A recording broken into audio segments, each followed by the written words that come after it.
All right. Look at me being timely. We're back in the fish room. It feels good to be back. Um, Kind of immediately got to work, getting things into order. Um, did have someone. I did notice some new algae growth in some tanks, so definitely, whoever was feeding the fish while I was gone, very enthusiastic. I could tell. You could just tell some things are different. Yo, what's up? Just one more fish. What's up? The koi pit, Empire Dirt. Yeah, I'm putting dirt on your name. I'm talking shit. Putu Bird, how's it going? How's it going? Gonna be a fun stream actually. Fun late night stream. I bought some fish. It's about damn time, bro. I was needing to buy some fish, and I got some stuff I'm excited about. Took a bunch of pictures at the event, so we'll go over some photos. I might have to color correct some stuff live because I was shooting in RAW, which, in case you didn't know, um, there's some to get more depth, a wider range of colors and stuff. You can kind of shoot in a flat profile, but that means that you actually have to add a lot of color and contrast back in after the fact. So, might have to just keep that in mind. Might have to do some of that as we go, cause I didn't edit the photos ahead of time. I'll be honest. So I'll kind of go over the vendors there. What was going? Are we starting off on that foot tonight? NPC Nick, bro. NPC Nick is, you gotta stop. This is actually harassment and slander, really. So I went to the Aquarium Club of Lancaster swap, which I don't know how often they do these swaps, but it seems like pretty often. And they hold them at that pet place, which is a giant, massive pet shop. And real quickly, let's just start the slide. Let's start the slideshow, because I hate when it's just my face.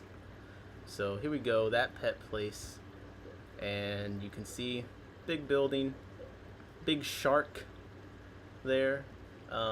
It didn't move around, it wasn't too threatening. I wasn't too scared walking in, so that was nice. I can be a little sensitive, but the shark seemed friendly. I know you got the skeptical face on, but trust me. So go in there, pretty big building. I'm going to go ahead and just screen share the damn application because I want to do as minimal work as possible. And I'll go through the photos first, then we'll hit all the video because I took video of the fish there and all that jazz. And my kind of goal for this is for people that haven't been to a swap. Maybe this will kind of give you an idea of what it looks like. If you had some anxiety, like I don't know what to expect, kind of a thing. And then, we'll go over the vendors, what they have, and of course, I will give my opinion on all of that. And there's a lot of good things to talk about. And if you didn't hear, March is positivity. It's positivity month for me. I'm not hating. I'm not attacking. I'm not exposing. We're just pushing positivity. All right. Okay. So, let me start at the beginning here. So I walk in to that pet place, and man, there were some cool little setups going on here. And this is Small World Aquatics booth, and I'm gonna do some live editing, like I said I would, just so you guys can see. See a little bit better. And they have a nice, they got live plants coming out, really making it feel at home in the wild. Great lighting. I think the design of their booth is very nice. Let me see a front shot that's kind of in focus.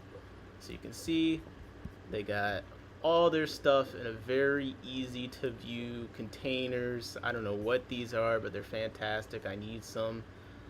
They got rocks in there for some of them. The prices are nice and clear. The names are nice and clear. All the fish looked fantastic. And we'll just stay on Small World Aquatics for a bit. If you're local, maybe you'll recognize some people that pop up here and there. This is one of the owners, one of the operators, the breeders. And there's that other guy. He looks very suspicious because he knows I'm about to buy some fish. I want to hear all this smoke. Since when, bro? I've been being positive. So you can see everyone's smiling. Look at this. Everyone's smiling over. Besides him, he's about to take my money. She's smiling. The fish are flying off the shelves. I'm trying to go like one. I didn't really do like all the vendors that much. Just ones I was interested in and bought stuff. But since I took a lot of photos over at Small World Aquatics, and they also ship, it's more relevant because people can actually order from. So Small World Aquatics. Boop, boop, boop, boop, boop. They had an interesting live culture section. Very cute bags for blackworms. I mean, look at that. They had grindleworm cultures and whiteworm cultures. Very nice. They got the sticker, the branding on there. I mean, why order some custom printed containers from China with your logo when you can just do the same thing with a sticker? I think it's genius. I love it. Everything is always very put together over there. That's Jin, and he's Scott. Well, the smoke will only hope be better next time. Oh my gosh. Bro, just one more fish. What's the smoke? Listen, buddy. You'll get your time. You'll get your time. Okay, one second. My thing is like, it's frozen. It's not letting me access the photos. What's going on? Just one more fish was there, and I did get fish from them. And I have footage of the fish in my tanks. No pun intended. And we will go over that. Don't worry. My thing just like totally froze, and I can't make the photos progress. So I'm gonna have to restart the program. But so Small World Aquatics, I think they had my favorite booth as far as overall just selection and design. Like if we combined all those things, if we're grading, let's make up a grading thing for vendors. I'm gonna say like display design. Turn the damn lights back on. I don't have a phone, so like normally I just turn it back on with my phone. I don't got a phone. If you don't know why, the last stream has that information. Yeah. Okay. We're on the floor. I'm getting things back up since it all wants to crumble. But yeah, let's grade the vendors on like display, design of the booth, pricing, like stocking, what fish they had available. And then I would say that like quantity of the fish they had available is something like, it's not something that I necessarily grade super heavily, but like it is good to know whether or not people brought enough. How good were they at anticipating demand? Could they meet the needs? And I'll tell you that a lot of the cool stuff on the lists was definitely gone. I think it started at 11. I got there at 11:30, maybe 11:30, 12. A lot of stuff was gone. So I have now opened the program again. I'm going to be back to sharing it, and then we will continue with the dissection of this event. And I realized that I haven't even gone over the fish I bought yet. So I guess when they show up in here, I'll point them out that I bought them. And I'm glad that just one more fish is in here to identify everyone as we go along. Okay, so let me reselect my little window here. Camera raw. And it's full screened. And now I can adjust this to be the right size. So if you've never been to a swap before, all these vendors, they come to whatever the location is and they pay for a table, basically a space to be there. It's usually not too much, but if it's run by a club, that money could go to the club. Maybe it helps pay for the space if they're renting it. And usually people come with the tables, they got bags of fish with the prices written on them. And it's really fun, as you can see. And I'm just going to be hitting like auto adjustments to ignore my adjustments. But it's pretty fun to see people like interacting with fish, picking them up. You can see here we got like a metal lace guppy, three female, maybe a male in there, $15. And it's a good place not only to get a feel for what people in your area are breeding, you can get an idea of what people in your area actually want, like watching what people immediately react to. Look at this guy. He is like, he's staring that fish down. I assume it's a fish. I mean, I can't really tell what's in there from this angle. This is the black worms. See, that when you put things in cute little tubes, like they don't even see the leeches in the black worms, bro. They're too busy looking how cute the bag is. All right. I did get a bag with the least leeches in it as possible, but most of them seem dead. So yeah, it's tables. Sometimes people have like really fancy setups. Sometimes it's just something like this. Like, hey, this is what it is. You want some L333s? We got a bucket of them. So you can get some cool stuff that isn't always in the shops, or maybe isn't always. Maybe they're in the shops sometimes, but they sell it quickly. And if you're early, and the people post their list in advance, you can do some pre-orders. So if there's some vendors you've been wanting stuff from, but you don't want to pay shipping, it's also a nice spot. Look, there was a cat on a leash there, very cute. Look at the floof. We're gonna see every detail. I like to zoom. You guys know this about me. I do like to zoom. So, what's the point of having a camera if you can't zoom in? Zoom in on the photos. And I just did whatever. Oh no, I don't want to do that. I don't want to do that. And it being in a pet store, just a little bit about the location, was really nice because you could go and walk around in between, like deciding which fish you're gonna buy. And they have a huge dry section selection. They had a huge aquatics area, and then they had a big reptile section. They got cats, they got dogs. It's raining, everything in there. Like, it's absolutely ridiculous. So I would say that pet place is an incredible spot to host an event. Would I go there just to buy fish from them? I have some photos. I didn't have much time to get like actual photos of their whole fish selection stuff, sadly, but I got a little bit of video, so we'll go over that. Hello everyone, and NPC Nick, bro. I'm doing word replacements from now on because I can't abide by this.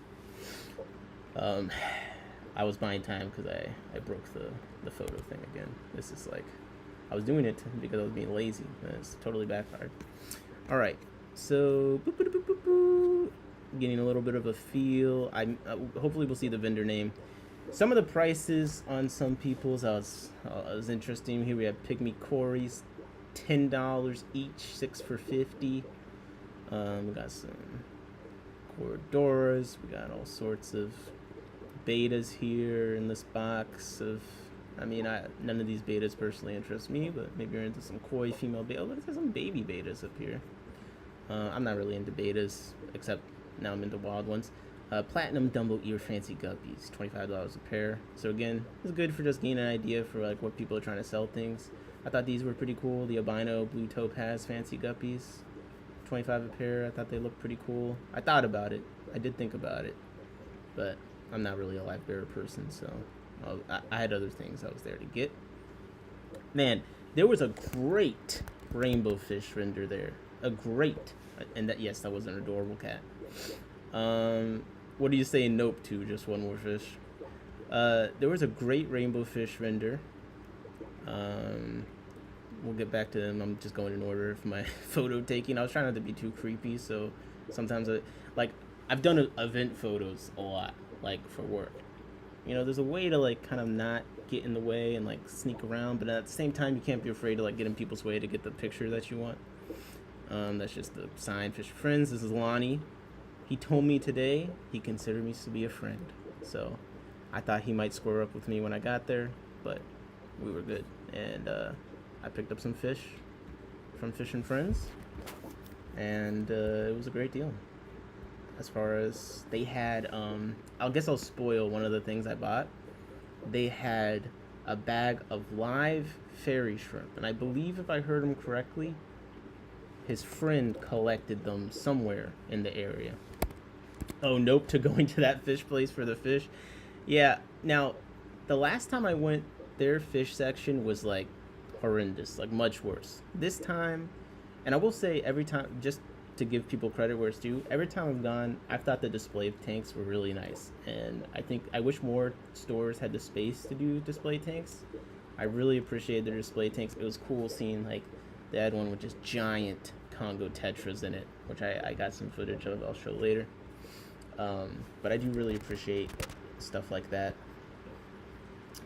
So, but as far as like fish selection, like the fish looked fine. It was just pretty basic fish, and nothing that would really interest me outside of the stuff in the swap this time around. They did fix up their shrimp section. Last time I went, their shrimp, they were all dying. The colors were mixed up. It was horrible. The shrimp looked great this time. So, yeah. I think if you were looking for like a place to buy a billion dry goods, it could be worth the trip for you. Okay, back to Small World Aquatics, just because got a bunch of photos, and I'm applying just auto settings because again, I was shooting raw. So they had some nice little vinegar eel, $6 vinegar eel packets, very nicely packed. I thought that was fine. 20 plus for 5 ram's horn snails. I think that's totally fair. The stuff they couldn't fit in the displays, they had little bags on the table as well. You could pick them up and check them out. This is a different table, I think. Bristlenose prices were very interesting to watch here. I find bristlenose pricing to be fascinating. Some people really think that they're about to... Jesse, how'd you make out? Good swap? Their displays are always good, but their fish for sale are eh. Yeah. Their displays are good. Yo, Steve, how'd you make out, buddy? Let me get some Elisoma to you, man. I couldn't stand there and watch you buy 4 of the ugliest Elisoma for $80. Not that anything's wrong with Elisoma everglade, just no, dude, don't do it. I got you. Actually, I got a bunch of Elisoma fry, and I'm pairing them off. Actually, trying to make some fish and be responsible. Okay, so anyways, Small World. The killifish selection was the most disappointing part. I mean, it was all, and again, some of the people, actually looking back, like I can track some of the P82 lines. I think I actually bought P82s and dwarf reds from someone. I don't know, he got them from a Maryland auction. I know that he bought the golds from me, but I don't know if he got the P82s from me. But if you're around this area, we probably all have the same P82 line. Everyone's been trading fish. So there was P82s and Gardnerite golds. And that was basically it. Here you see like the red chin. There were 2 Fish and Friends had some Aphysimian Australes from the Czech Republic that looked pretty good. And I did buy a pair of those because I'm getting a trio of older ones that Aaron might be giving up on. I'm going to try and breed them. But if not, I'm going to see if I can do anything with these younger ones. And they looked alright. They look pretty gold. Ada? I don't have time. Ada. Come on. I forgot, Nick Kidd might have been distracting me. Small World has nice fish wherever they get them from. Small World, I believe all their fish is hobbyist bred. They breed a lot themselves, and then they work with breeders in the area. I'm still pretty new, so I'm learning everyone's names. I think Carrie told us some. I'd have paid 20 each for a pair, but 80 for unsexed. Yeah. And that's another thing. It's like, if you're gonna pay that much for them, you want to make sure it's pairs. Speaking of pricing, bro, do you guys see this cat, bro? Wait, I can't even tell if you guys can see what she's doing right now. Ada. I'm trying to stream. Rainbow fish prices were very interesting. I'm in the way again, aren't I? Let me move myself. So this is Pseudomago focaccias, 5 for $70. I actually don't know enough about rainbow fish prices to really gauge what ones are good. Yes, Carrie Tova, she's an amazing breeder. Yeah, I've talked to her briefly. She's very nice, and she showed me some pictures. Crazy setups. Here's some baddest, looking very nice, very healthy. I actually need to treat mine because they've been misbehaving. Yeah, baddest, 10 each, not bad. They had a price list here at the front of the line, which was useful because it does get crowded at the tables. Is one thing, like you really got to work your way in there when it's really going.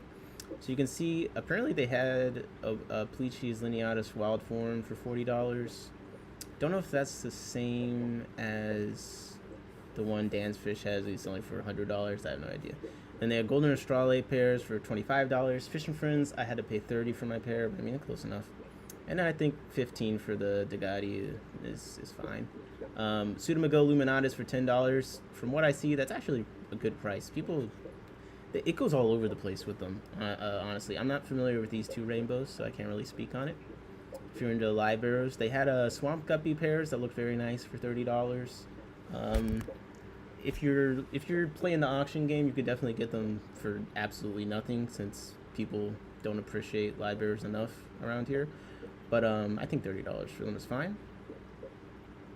I was thinking the same thing, Steve. Oh gosh. And then all the quarry prices, like, they seem pretty fine to me. I mean, man, quarries, I feel like quarries have gotten more expensive, but who am I? Here's some barbs down here. I wanted to get Bolivian rams. They were sold out. And this is where I talk about, like, evaluating availability. So they actually had a lot of cool stuff. I didn't get to see any of their Aphyosemians in person. Didn't get to see the Episto Triple Reds in person. I did get some pictures of the Ivanacara Immaculata, we'll see. But there was, like, a good amount of them in the container. And by the time I came back around, sold out. Immediately sold out. Which makes sense, because they are smaller, but it's a good price for them. Everywhere you have to buy them, it's like the places that's like mandatory $50 shipping. So I mean, I'm gonna buy them every time. And I actually I had them ship them to me. I have at least, I think four of them, and we'll see if I get a pair out of those. So just nice seeing the price list. This was one of the coolest things. Small World also had a little tub for rice fish, and I just want to say, this kind of setup at the table, I don't even want to think about how long it takes. I don't think it's totally realistic for every single vendor to do. Like, one day I want to do a table and it's going to look pathetic. Okay, I'm going to set expectations now. It's going to look pretty sad. Like, I don't got a bunch of indoor ponds, but it's cool because, you know, rice fish, you know, when they're not out of focus, a lot of the appeal is on the back. These are some tricolor ones, which were kind of interesting. They got like some gold spots. Again, I had a hard time getting in to get a good photo of those, and my camera died, so a lot of things I missed. So you can see some black Venezuelan quarries there. Sorry, black Schultz eye. What am I talking about? Nick, where do you live? How far was that from you? So I'm in like Pasadena, Maryland, but my girlfriend Jessica lives in Harrisburg, and I had to be out there anyway. So from there to me, it would probably be like 2 hours, but from her place to there, it was like 45 minutes, and then a 130-hour drive home, so maybe actually 2 hours and 30 minutes for me. I got Asian rummy nose rasboras from them. Also, I got two Plesius quarries, but Paul Sorrento beat me to them. Oh man, you gotta be fast. Take note of the pleco prices. I just think they're very interesting. So we have longfin lemon blue eyes pleco, $8. And hopefully I got a picture that shows their size, but they weren't like super small, honestly. They're a good size. Super short fin, super red, 8. Long fin, super red, 14. I think these are like very reasonable prices. I feel like there's a line between the fish being affordable and being devalued. I think living things should always be a little bit expensive, so you just can't just buy it and it's dead and it's like, whatever, it was $2. So I do think even if some things technically are cheap to make, you got to put at least some barrier to keep animals from being abused price-wise. So I think that is like a good area for them. Took a picture. I just thought these quarries look great. I love these little guys. If I didn't just get some stir-bys from Petco, I'm gonna get the stir-bys from Petco, and I'm gonna order some from Aquahana and see which ones were better. Spoiler. Yeah, these guys, Jesus, what did I do to my settings? These guys pretty cool. Trying to move on from Small World. I just was stuck there for a while. Oh, the Ivanacara Vermaculata. So this is how many were left. I don't know how many we brought, but we got 1, 2, 3, 4, 5, 6 of them. $24. I think it's a great price. I would have thought about it if they stayed around longer, but I already have some, so I was there to get other things.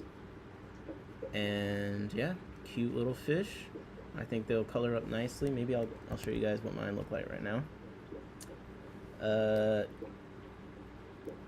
Agreed on keeping the price high enough to deter abuse. Yeah, exactly.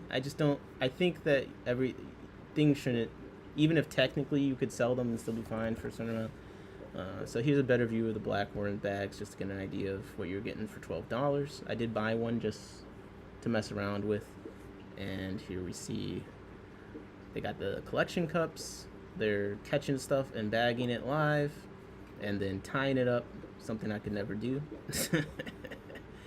And here we get the first Just One More Fish cameo appearance right here. If you want to judge how much sun he gets, see how pasty he is. You want to see a zoom in?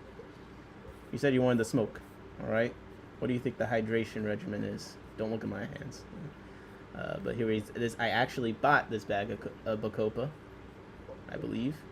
Big bag of Bacopa, $10. They had roots and stuff. Seemed like a great deal. A little bit of black algae on it, but I don't care about that kind of thing. Oh, you joined the isopod agenda. Oh, interesting. Well, I'll definitely touch on that. If you mean there were aquatic isopods for sale, and I wasn't the one selling them.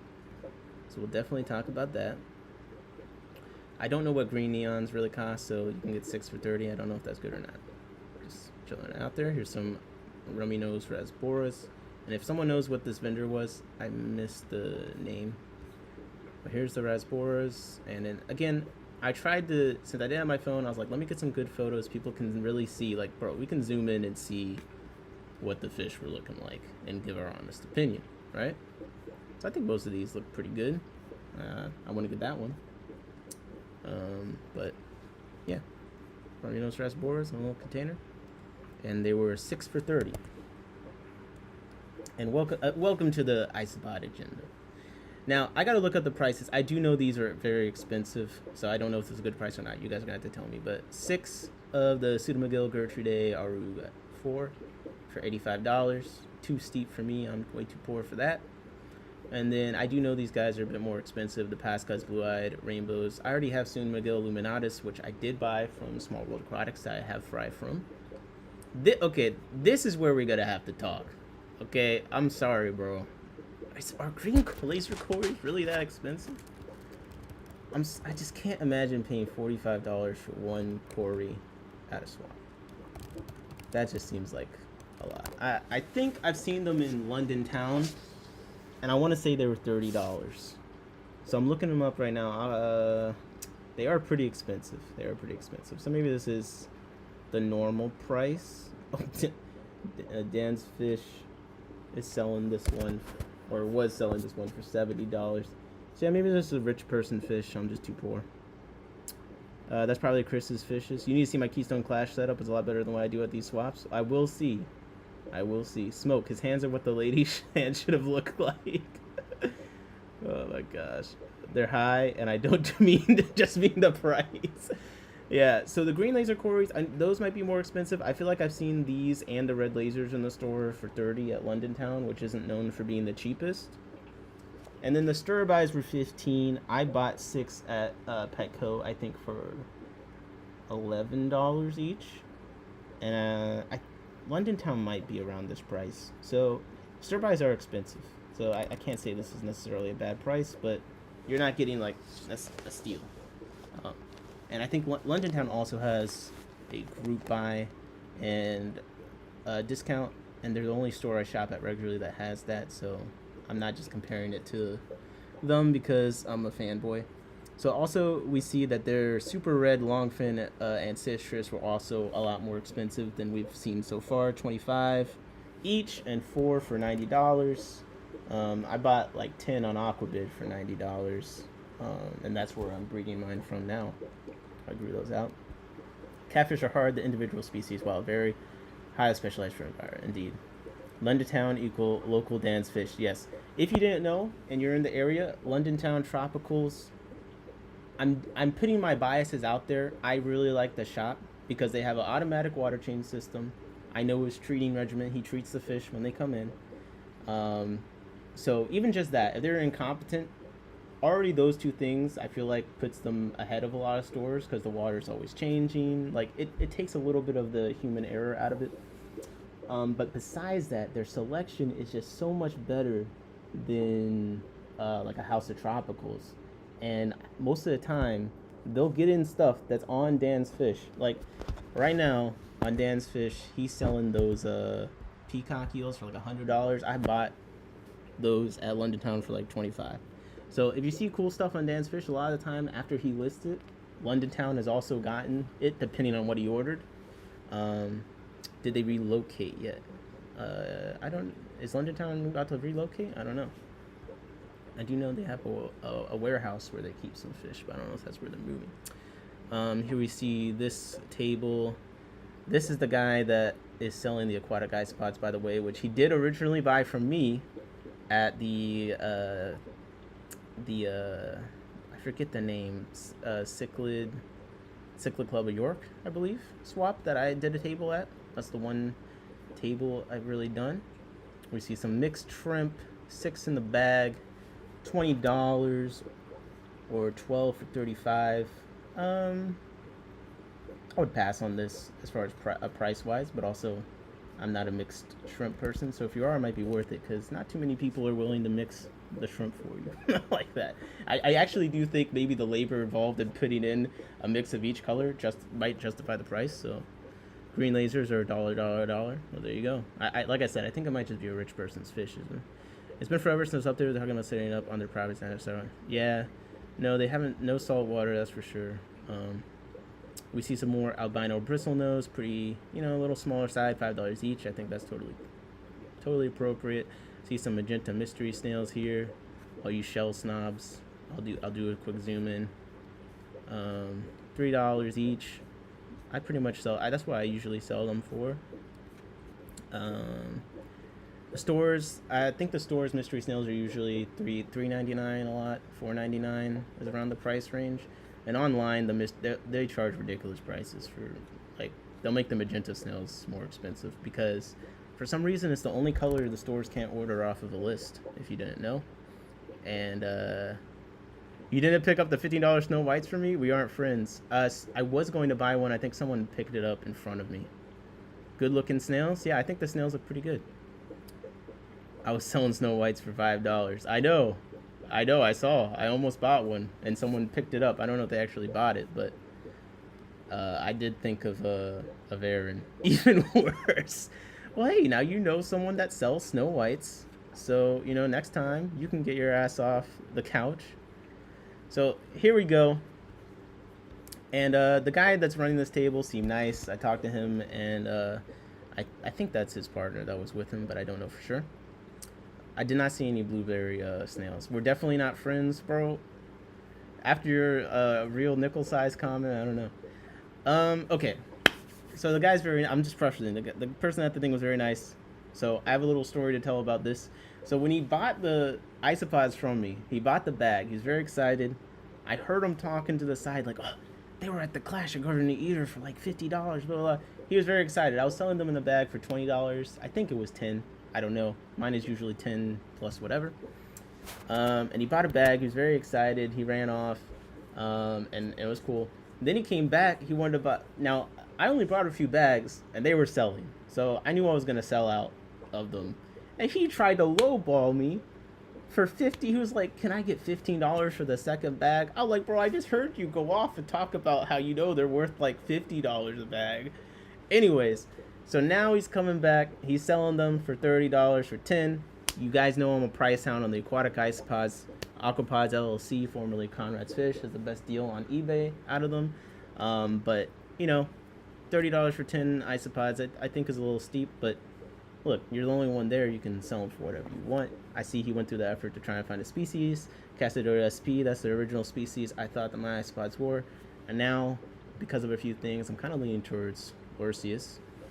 We could be like total assholes and talk about the fact they didn't use a picture of aquatic isopod for the thing, but no, just a little bit of like, it is what it is. It is what it is. Nice guy. Isopods look great. It's very exciting to see them more available. So I hope that they keep bringing them and selling them. I forget what garden eater we're selling them for, but it's much higher than this. So even this is an improvement on price. But just know, all you isopod people, if I show up and I got a table, my isopods are going to be cheaper than yours. Just keep that in mind. I'm putting the pressure on. That's the whole reason I started this. So I'm gonna stay true to that mission. This is just a warning. I did hear someone say that because they had bought them from me at the other thing, and she was like, I was like, I told him like, aren't they a little expensive? And he was like, I could bring it down a little for you. So, they already know. Yeah, dude, your table was next to mine at the CCY swap. See? I'm working the blueberries also. Hey, he thinks they're Cassidota. Yes, because they look like, if you just go into it, they do kind of look like that. But a lot of Lursius look like that. But I think the two plates on the side and the head shape, like I think they might be. I think I'm leaning Lursius now. Always stay as cheap as you can. There are 15 a piece. I missed which one. Oh, I got 2 blueberry snails. They're 15 a piece. Oh, so there were blueberry snails. Okay. He's talking to me, lol. Yeah. Okay. I'm catching up with the chat, my bad. The sleep world of iSpods will be your lowest price. Yo, do you price match in my tanks? No. Okay, here we see some nice little bags. Bristlenose, $5. $10. And $10. Where are the fish? So I would say $5 for small bristlenose is good. Oh, I think there it is right there. Maybe. I didn't do a great job with this one, guys. I can't. It's hard to judge the price. Oh, okay. That's the size. $10, $15. All right. I mean, it's a good size. I can't hate on that. I think it's worth $15. I think there's probably someone selling it for less here, but also the dynamic is how much do they have of it for less? Because it's going to sell out, and then now you have the cheapest bristlenose again. Because the other people are selling the long fins for 25, and what was Small World, like 14? Yeah. So this is the guy that was selling the aquatic isopods. Had a very nice setup here. Similar to Small World with like the tall containers. I need to get these. I need to ask them where they all get these because they look great. And had a very nice booth. Has the shrimp, snails, pleco vibes. You see here. Had some very cool, actually. I wish I got better pictures. Lower swordtail fragmented snakeskin guppies. Actually very cool. Only $15 a pair. I feel like if you're working guppies and you want that swordtail gene, I know some people that are they just love buying guppies that look cool, so mix them into the gene pool. Look out for these guys. Please remind me what their name is. Is it Tom's Tank? No, that's a different table. Okay. Hopefully I took a picture. I tried to take a picture. Here's Fins and Flora. Sorry, that was a terrible photo. My bad. More bags of fish. I like taking pictures of the plants, kind of seeing what's going on. I think this was Technicolor Aquatics. Look at that Val. Nice and green, $5. A bunch of Val. Swaps are a great place for plants. Definitely a great place. If you're going to get a deal on anything, it's going to be the plants, in my opinion. Always say, they get what from Target? Dylan and T's Fish Free. Ooh, so this was a nice angelfish. If you know the guy, Justin from Fintrusting Aquatics, he's a good, I want to call him a good friend. But I've only been chatting and meeting him a few times now, so I don't know if he wants to be associated with me, But he's a big angelfish guy, and I talked to him while he was looking at the angelfish, and it's just fascinating. Like the angelfish people, he'd be like, "Yeah, this is a platinum, double body, double lace, long veil tin." He like names like 10 traits, and they were going back and forth. It was like they were talking Chinese, bro, like straight Mandarin. I didn't understand a single damn thing these angelfish breeders were saying. But it sounded cool as hell. And they'd be like, yeah, I paid $400 for this pair of angelfish. I'm like, god damn, bro. The angelfish people are pimping. Oh, the clear containers are from Target. Oh, jeez. Okay. I guess I'll go to Target. Jez, I can't say I agree with cheap as possible. Just provide value. With the market value is 10. Someone getting them for free. They're still 10. Yeah. Like I said, it's a line. Like, I think that in general, I support fish being as expensive as they can be, but at the same time, there's a line where you're just charging something because you can. It's like it's hard to think about, but also there's a lot of labor that goes into breeding fish, so that's another thing to factor into. That's why it's nice doing this with all you guys here, so that we can kind of talk about the pricing. So this is 20 per bag for these ones, 3 bags for 50, mix and match 3 for 50. I have no idea if that's a good deal or not. I'm not familiar with angelfish. All the angelfish though looked really nice. These ones especially for some reason caught my eye. They just had like a weird like death skeleton look to them. And then to the right had a very nice. Now this to me, these guys were the deal. Potentially were the deal of the swap as far as rainbow fish. Mike and Wes. Mike is the smartest motherfucker when it comes to his genetics. Yeah, I believe it. I believe it. What determines market value? Supply and demand, I guess. Okay. So they had some big angelfish, like, because I've been buying some Tawa pairs, and they were much smaller than these. So for me, I know angelfish take a long time to grow out, and they had some big angelfish, and it was I think the ones over here is like $25 for a bag with 3 of them in them, and he sexed them for me. I did buy a bag of angelfish from him. It wasn't the Tawa because I don't think he had any females in there. I tried to get a photo of them. You can see the eyes looking like, what is going on in here? And they looked really good. Look at that. Belly's healthy. I didn't look at every single bag, but you know, the ones I did, they looked well taken care of, and he had nice photos of what they look like up here, which I appreciate. I wish more people had photos of some of these things, but rainbow fish is one you definitely got to do the photos for, just because they're more of a subtle beauty fish a lot of the time. So there's some pictures of the bags here. Alright, so that's my photos. So I'm gonna have to get into the video to see more. If you have 100 of a fish and you don't want to sit on them forever, that's the supply part of the demand. Okay. So I want to get into the fish that I bought there next. Okay, so I'm gonna have to pull up the videos and stuff, but real quick, just some appreciation for some fish I did not buy today, but just have been really liking, the rosy loaches. I kicked the checkerboards out of the low boy. It's now a rosy loach and Elisoma tank, because the Elisoma have been breeding like crazy in there, apparently. I keep seeing a bunch of fry that are, well, they're not fry anymore. Just new Elisoma are showing up.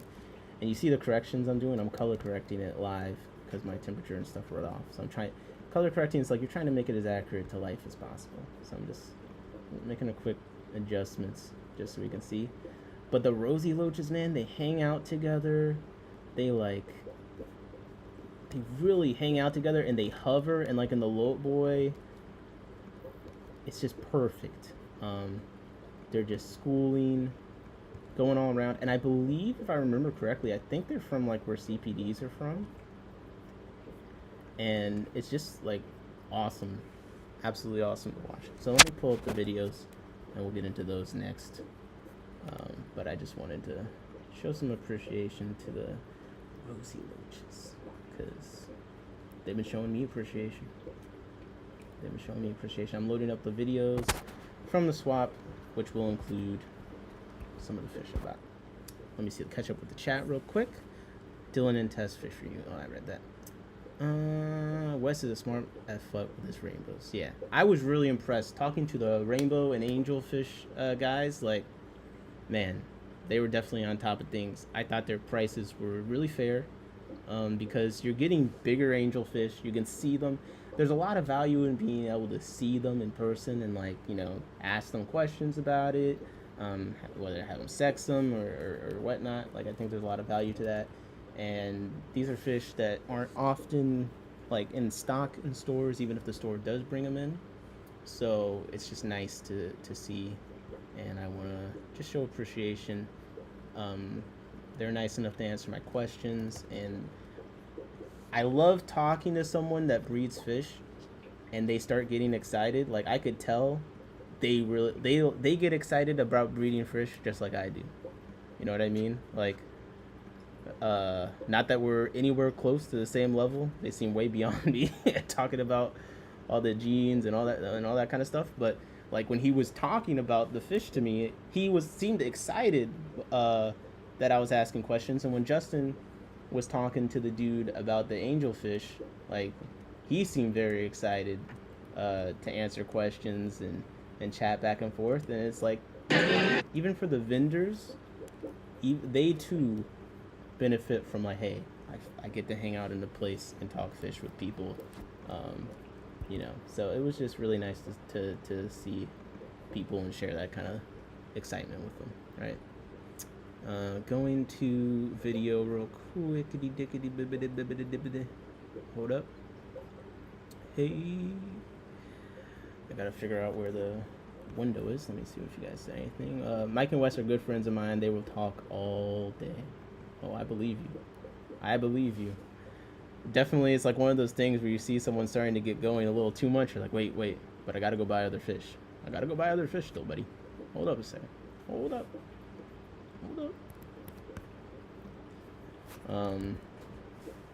But I did buy some rainbows, and I think I got a thing of which rainbows I got. So if you just give me a moment. Technology is just kicking my rear these days. And Adobe Premiere especially is just, it's not wanting to work with me. How did you do at the event, by the way, Jesse? I was having a hard time like keeping track of literally every vendor and like what they were selling and all that kind of stuff. But it seemed like your table was relatively surrounded whenever I looked over there. I just realized I couldn't see the thing because I had it lower. My God. Let me get rid of this so I can actually see. Ooh. He's passionate for sure. He loves playing with genetics. That's exactly what happened when I started talking to him about his Pseudo McGill Millis. I was like, I really gotta go, bro. Not to be rude. That's so funny. But I relate to that so much because, like, I think I'm the same.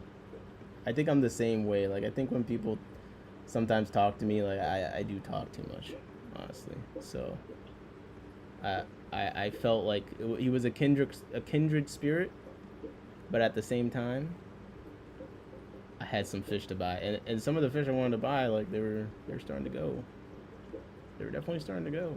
So, all right, I'm gonna have to risk a display capture, and hopefully I don't like absolutely DOS myself. I don't know why my screen capture isn't working, but you know, maybe it's just being midnight. Wait, what did you all buy, Steve, by the way? I didn't get the total wrap up from you. Because you were looking at the Elisoma, not having to buy those saved you a lot of money. So I feel like you should have gone on to do some decent damage. You should have had the budget. If you're prepping to buy the Elisoma. I kind of feel that way like when I'm about to buy something expensive and I don't. I'm like, whew. Okay, perfect. I can buy this other thing.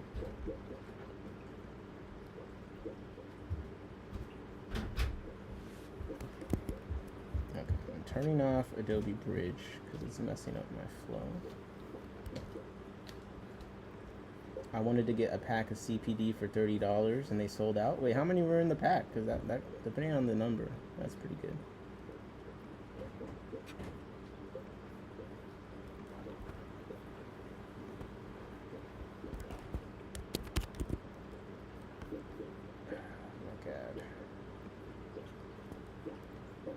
Adobe Premiere players like not playing them. I can only complain about not having enough space to work. I'm slightly handicapped. I'm missing a shoulder, so I need a little extra space to move around. Damn. Bro, I'm not missing a shoulder, but I did have labral repair on one of my shoulders. And, like, when your shoulders hurt, I can't imagine, like, you trying to get it right. Like, it's so crowded at the tables. Like, when people are really, you got something everyone wants to see, like, they're all squeezed in at that table, literally shoulder to shoulder to shoulder. So I can imagine if your shoulder was hurt, or you literally don't have a shoulder, which I'm sorry to hear. Yeah, the space, it wasn't like the most cramped ever, I guess, but there wasn't a ton of space to move around. Like I forgot my bag, so I was kind of carrying a basket from the store for a bit, and it was like impossible to navigate around with that thing. But okay, I'm trying to find an alternative way to show what's going on. For some reason, I can't screen share like a single damn thing right now. I don't know what's going on. But I think it has something to do with Premiere. So if I can just figure out that, then we'll be good to go. Scotty has some things I ordered from Dan's: Cardinal, Suesi, Gold Schroeder, McMaster Eye, and Gold Gardner Eye. What? I missed the Gold McMaster Eye. I might have gone for them. I did see the Gold Gardner Eye. I already have a Gold Gardner Eye that I'm working with those, so I wouldn't have gotten those.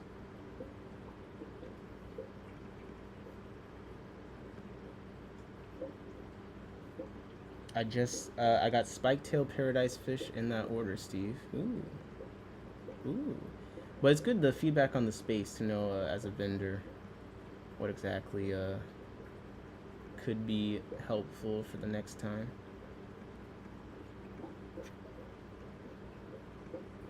But my entire screen share is broken. So I'm gonna sit down for a second, and I'm just gonna have to drag in these video files.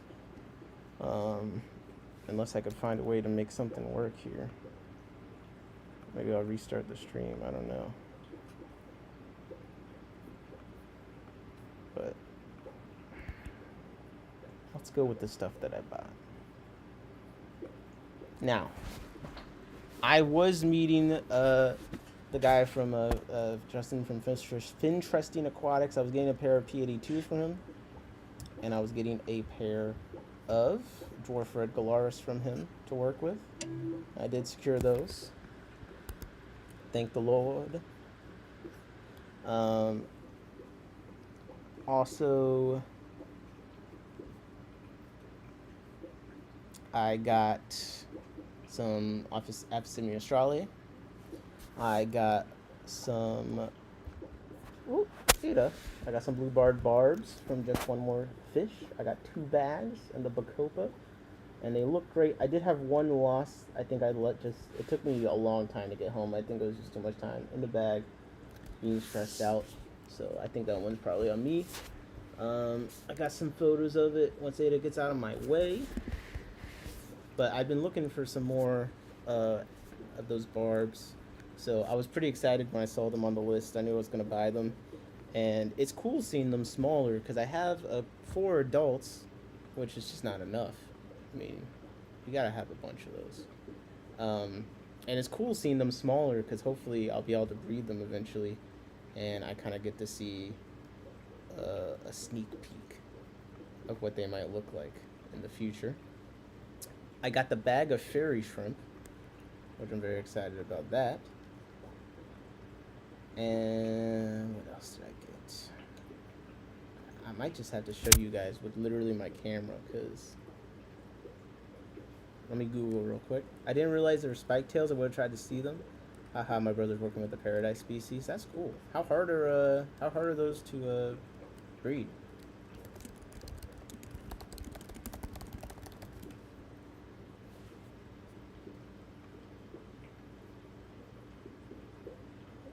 I haven't looked into the paradise fish before, so you kind of have me.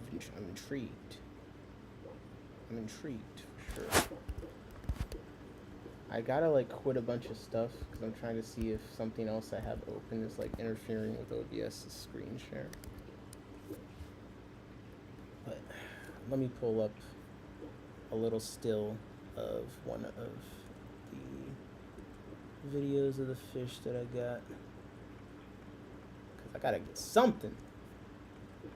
I got some great footage of some fairy shrimp that I'm excited to show. So that's why I'm really trying to get this thing fixed. Don't you love like a stream where they're just complaining about the same thing over and over again? Like, tech is gonna tech. So right here, we should have the photo of the barbs I picked up from just one more fish. I put them in. I put a bunch of fish that I got in the same tank from today, so I could treat them all. Hit them with the general cure. Here are the barbs, and I'll do a little bit of a zoom. They immediately, like, one thing I like about these guys is they really do group up. Like, they really do group up nicely. And as soon as I put them in, they immediately got to just schooling together, going around, picking at things, doing the barb stuff, man. And I'm curious to see, like, their diet. Like, some barbs, they say eat some algae and stuff. I'm just curious to see, like, what they pick at plant-wise. I know some barbs eat some plants and stuff like that. I'm like, are they gonna eat the isopods, like that kind of a thing? I'm very interested in seeing. But those are the barbs, and then when I get my screen share to work, I'm gonna show some of the Galaris pair that I got.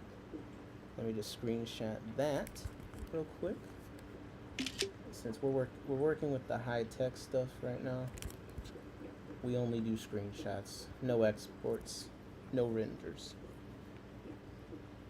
This is the male dwarf red Galaris I got, and I think Steve will be happy to know that I'm working with them. In fact, I'm pretty sure they've laid some eggs already, so I think I'll have some Galaris eggs by tomorrow, and I'm gonna try and make a bunch of them. I'm gonna try and make Frank proud. Frank Cowherd, I bought my first pair from him. He had 2 40-gallon breeders full of them, absolutely gorgeous. I stopped breeding them, I oversold them because I figured Frank got it. Then, of course, he retired. And, you know, now I'm like, I feel like I need to do my part to make sure that they're maintained. And they look great. And then I got a picture of them together, the pair. If I could just screenshot it enough. And what I like about the Galaris, one, not shy. Like, for me at least, the Galaris have never been shy. When I had a bunch of them, if I put my fingers in the tank, like, they would act like little puppies. Like, they come up, nibble my fingers. If I had the camera, they were never worried about the camera. They're great photography subjects. Like, if you're looking for a fish to take photos of, they're a great option. I got a nice shot here of his tail. The trident tail is still coming in. A second. My screenshot's still coming in. Ah, my goodness. So this is him showing off to his lady here. I zoomed out, and then now I just gotta zoom it in so we can actually see it. But check this out. So they kind of get the trident tail, the 3 points, eventually. Work a little harder. Yes, they were my favorite to watch from around, but you went and bought most of my stock of them. I'm sorry. And I really hate you. He tried to give me a bag for free. Like, I had to come back and spend some money. Like, bro, come on. The dwarf reds let me pick them up by hand. Love that fish. Exactly, bro. Like, if you're talking about a wet pet, the dwarf reds, they're just really rewarding. I hate myself for letting them go, and that's why I'm gonna work really hard to bring them back. Literally, wet pet killifish. Not an annual, absolutely gorgeous centerpiece fish. I just don't know what else you could really ask for in a fish. But even without the trident tail all the way developed and this photo not being color corrected, like, it's just incredible. It's an incredible fish. And yeah, Frank Cowherd retired, man.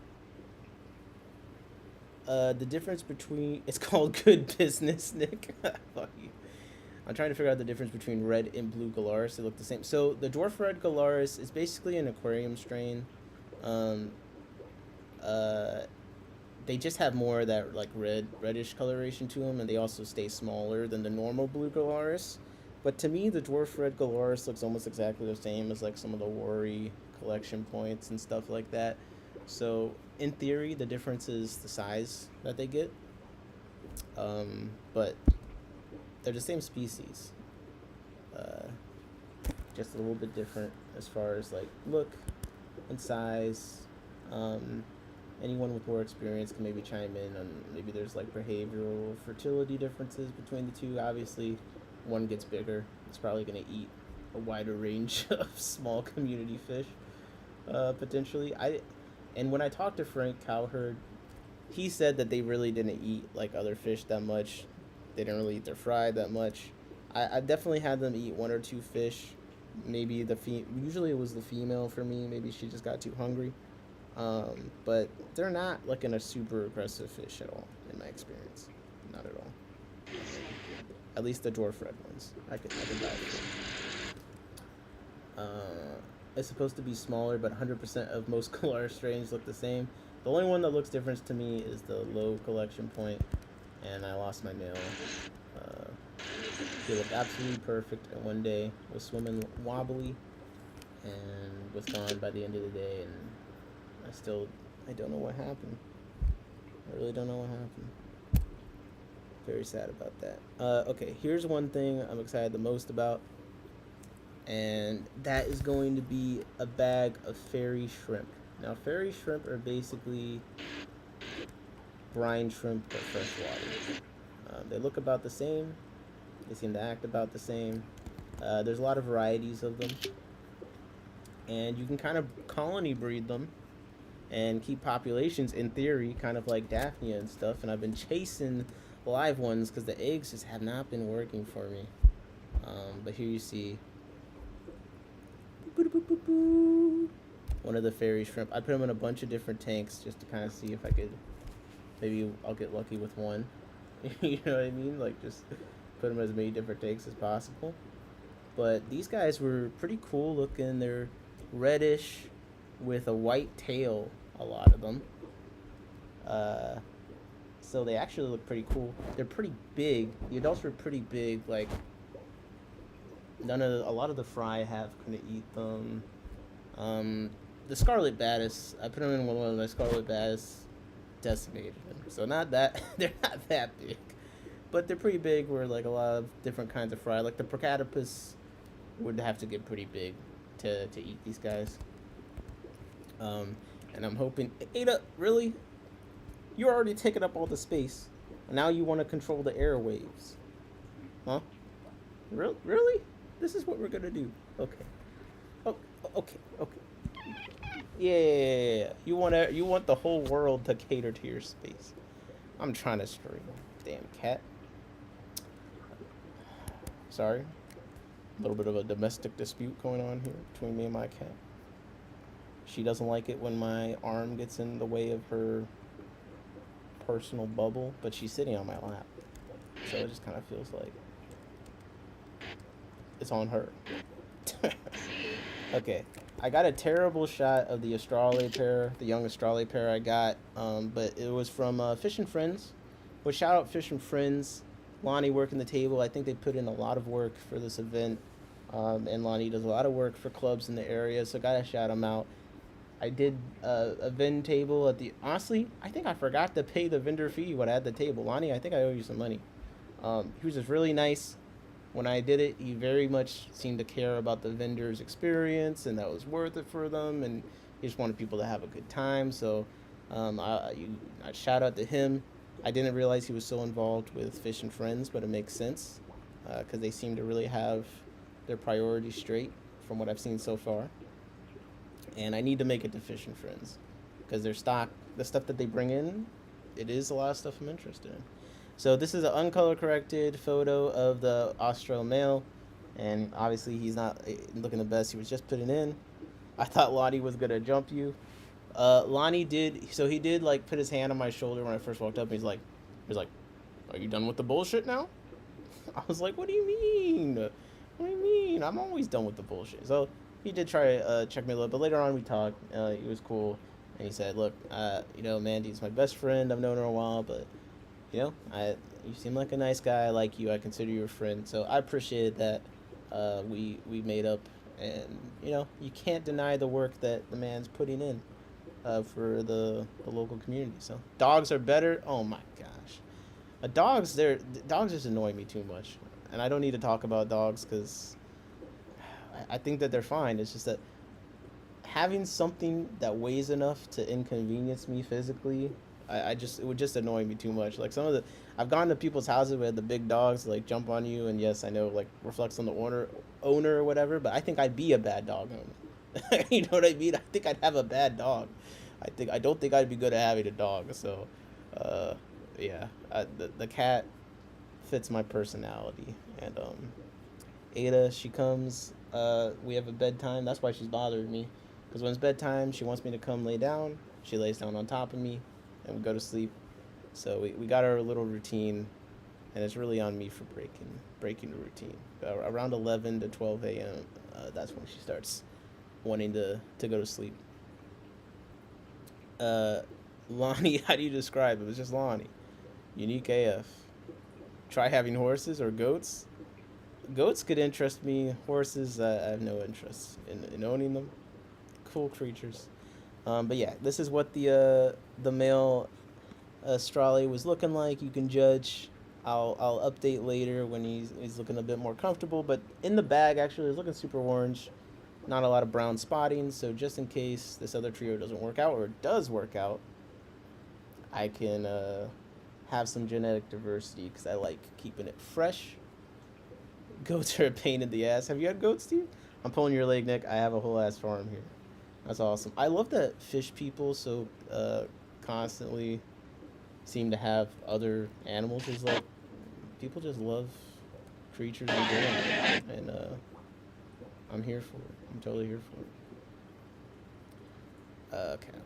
Let me pull up the next little slide here. I got a bit of a better still.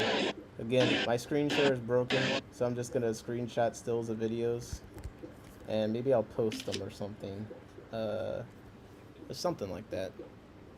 But here is another of Small World Aquatics Medaka rice fish pond,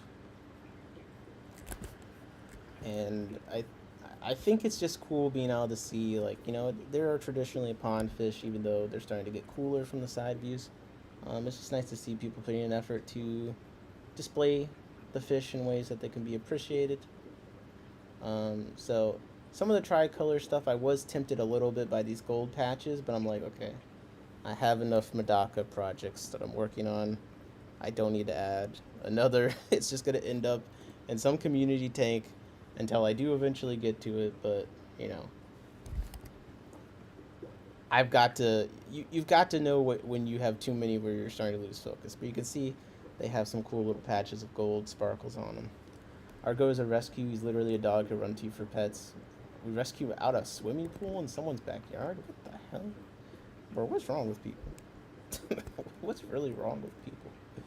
Why do you have a goat in your swimming pool? I really don't. I'm having a hard time understanding like how that even happens. Like, how do you even just have a goat by accident that you don't want? And the only place you have is a swimming pool. Only thing that sucks about rice fish is they need 16-hour photo period. Interesting. Like, do they really need it for their health, or? I mean, I don't mind. I keep my lights on forever because I'm up in here forever. So, actually, the fish kind of have to adjust the bylight schedule most of the time. Let me see.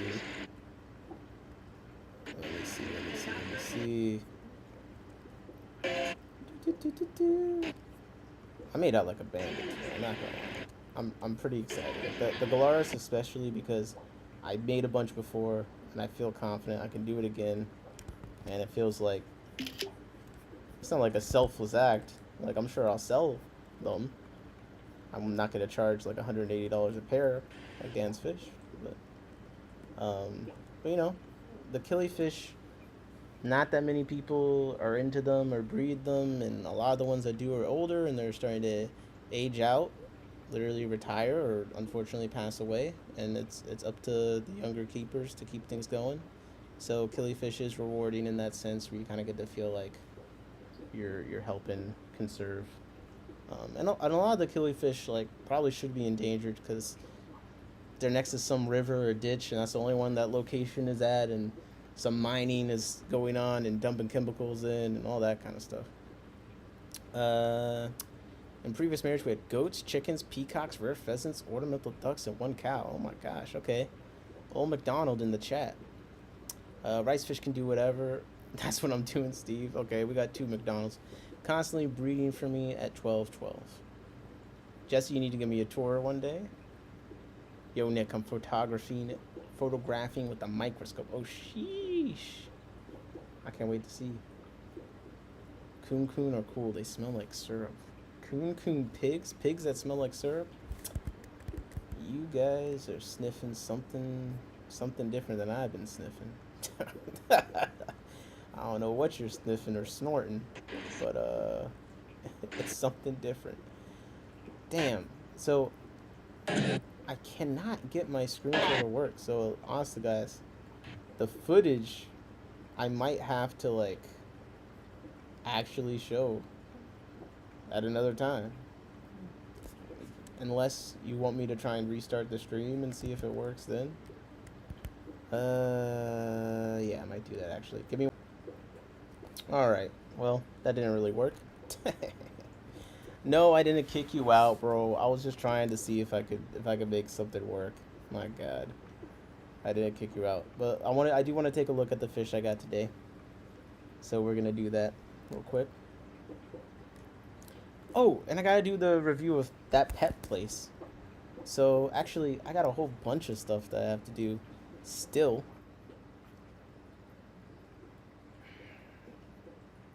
And man.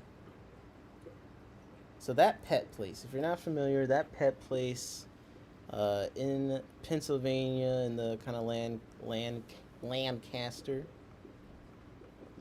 I know they're gonna hate me for saying it like that. That's why I said it. Over in Lancaster. Yeah, I'm a native. Jessica in the other room is like about to come out and stab me. She hates it when I say things wrong. Okay. Cool place. It's based. Think of it like. Have you been to Costco or BJ's? Like those giant. Think of it like it's like the Costco for pets, like the BJ for pets. It's just humongous. Most pet stores, fish stores, they just don't have that much real estate to work with. That pet place, they don't have that problem. They have more. They literally have a stingray pit. They have a stingray pit.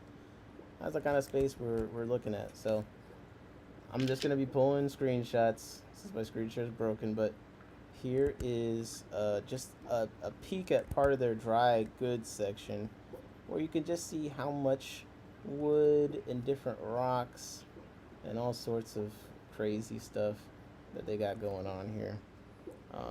And you can kind of see in the back, that in the right corner, that's actually where the swap is going on.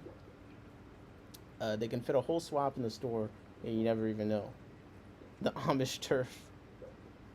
His review of that pet place, shipping origins, production facilities, worker W-2s. It's not my first time there. I've been here at least once, maybe twice before. So many different dry goods, bro. Like, if you're doing a pond, if you're doing a small nano tank, they have multiple brands of tanks of the same size, even. Like, I think I saw Aquarium and maybe Seaponic 10 gallons or something like that. Here's another view so you can see the rocks and the pricing. I don't have any employee W-2s unless someone wants to be my source and link them to me. Let's see how much they get paid. Yeah, loose rocks for £1. Some cool different stuff there. So I would say, first off, if you're looking for anything dry goods wise and you happen to be maybe within an hour, I could see that being worth it. I could. Now, if you're trying to buy some cool fish, and look, if you're trying to buy a fish, go to Fish and Friends, bro. Like, cut to the chase. I'm just based off the stocking. The fish section they cleaned up a lot since I was last there. When I was last there, it was maybe like a more than a year ago. Um, no, maybe it was like about a year ago actually. The fish section was terrible. Um, Terrible. There's nothing in there worth buying. The shrimp were mixed colors, dying. Um, the saltwater section looked pretty cool, but if you're looking for freshwater stuff, awful. Today, it looked much better. All the tanks were nice. Fish had a lot of space. Fish looked fine. There were some look. There were some cool fish there actually. Like they had some electric blue rams look nice. Some Bolivian rams look nice. German blue rams look nice. I happen to have those fish already, so that's part of the problem. So let me pull back. They did have some nice fish there worth buying for sure. If you're someone that's like me and may have already, you're kind of looking for something you don't already have or maybe haven't seen before, then I don't know necessarily if I would go there. I would go to Fish and Friends personally if we're going to Pennsylvania stores anyway. Anything and everything, they pretty much have it all, and the price of generally fair. I was surprised to see they had the rosy loaches. Well, I missed the rosy loaches. Um, Again, I was just there. I didn't look very closely at everything, but well, that was rude. But the plant section, they had a room, a whole room to plants. And listen, with the fish stores, when it comes to stocking, you can never really judge it off of one visit. And also, I was there when a lot of people were there. Some stuff probably got sold out. I'm just giving my opinion based on the day and the time. But they have so much space for bringing in fish. I have to imagine that there's some cool stuff in there sometimes. But as far as making the journey and it being like a sure thing, Fish and Friends posts a lot about what they have in stock. So if you're planning a trip, it's a little bit easier to know what you're getting into. Both times I've gone, they were far apart, but I didn't see any fish that I would want. They basically have Petco selection for livestock, just a whole lot of each. Yeah. So if you want a lot of the old staples, fantastic place to go. And again, their display tanks. Actually, it might be worth to go for the display tanks if you want to see some of the fish like grown out. Like the Congo tetras they had in there were, I didn't even realize they got that big. I got some in a 40 breeder over there that were starting to get big. I was already thinking of moving up to the 75, but now I'm like, damn, like maybe I need to change my plans. Like I'm gonna have to figure out something because those things were massive. They had cribs in there that are massive and beautiful. So definitely, you can tell the aquatics department has some pretty crazy, competent people in there. And I didn't get a chance to look at the saltwater section, but when I went before, it was pretty big. It was pretty big. So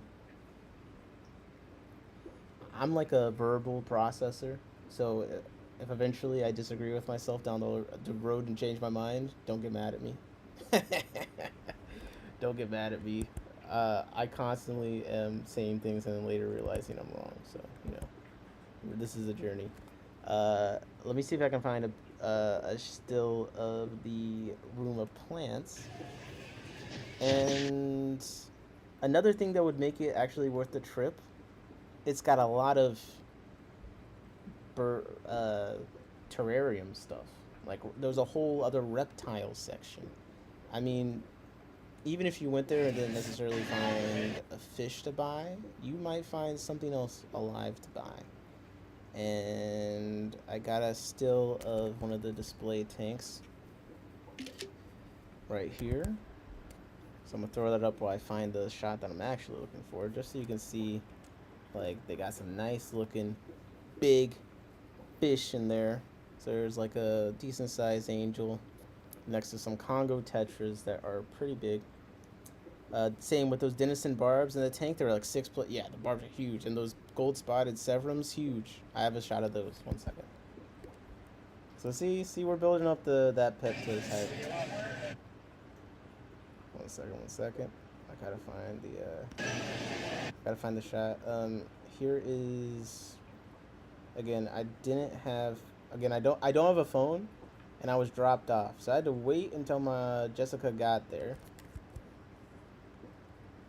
in order for me to be able to leave.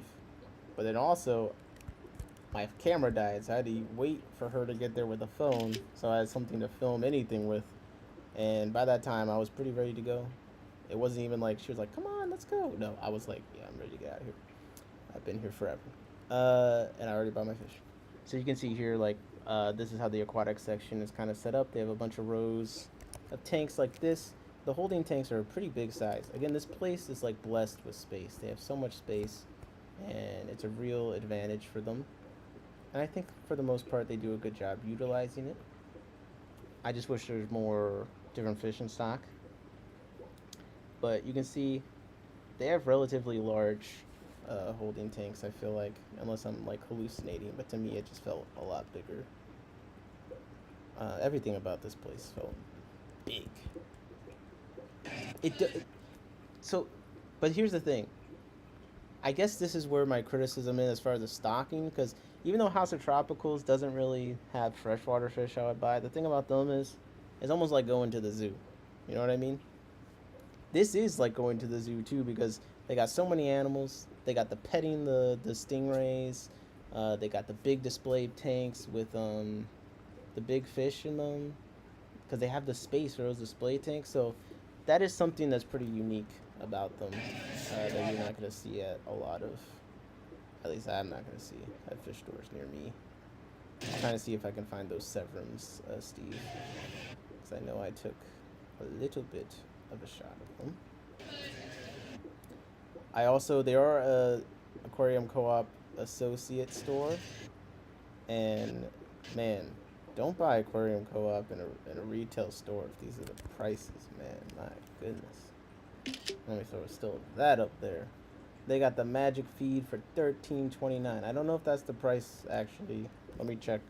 That's just if those tariffs. I mean, when 90% of your business is from China, maybe 99%, those tariffs gonna hit hard. But here we see the magic feed, $13.29. Let me look up on Aquarium Co-op.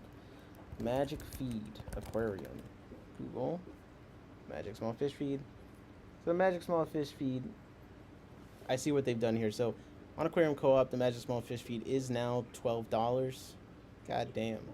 Yeah. I have a hard time justifying that for that small container of food. But as you can see here, what they've done is you've got the pet rewards price. So if you're a rewards member for them, it's the same as the Aquarium Co-op retail price.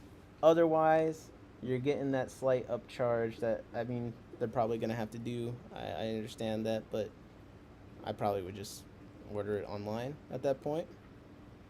Yeah, but it's magic.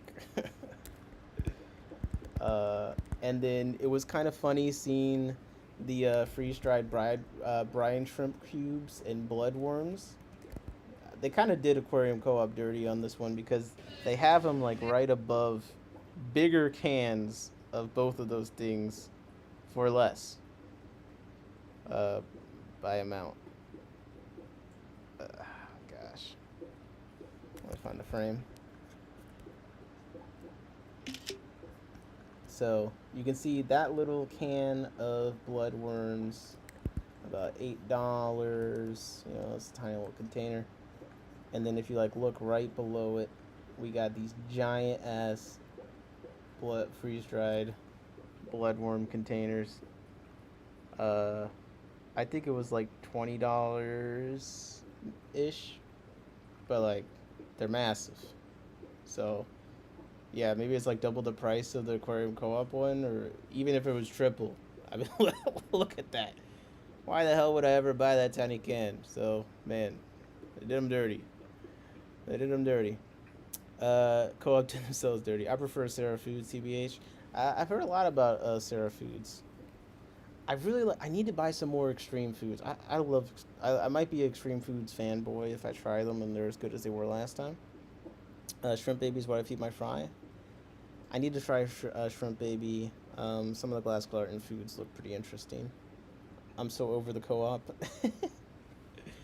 Oh my gosh. I think they're just victim of, I don't know what they're victim of.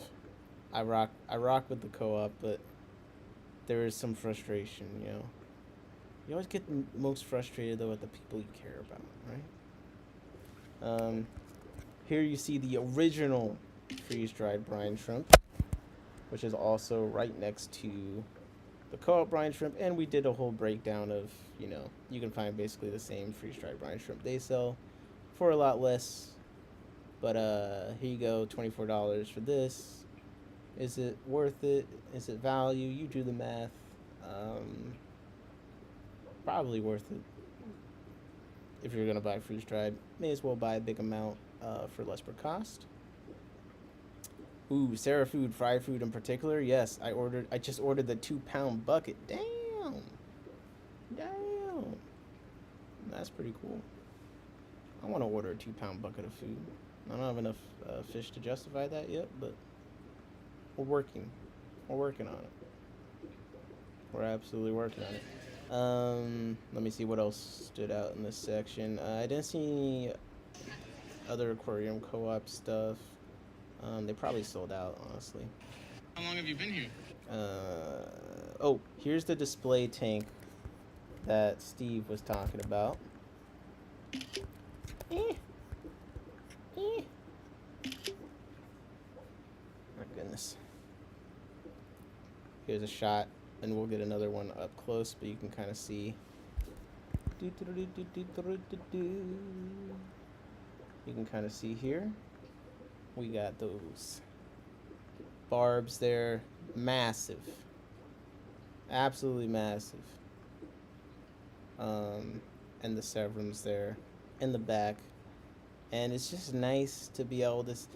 I've seen display tanks in stores. Never this many. They had some nano tank displays too. I didn't get footage of those.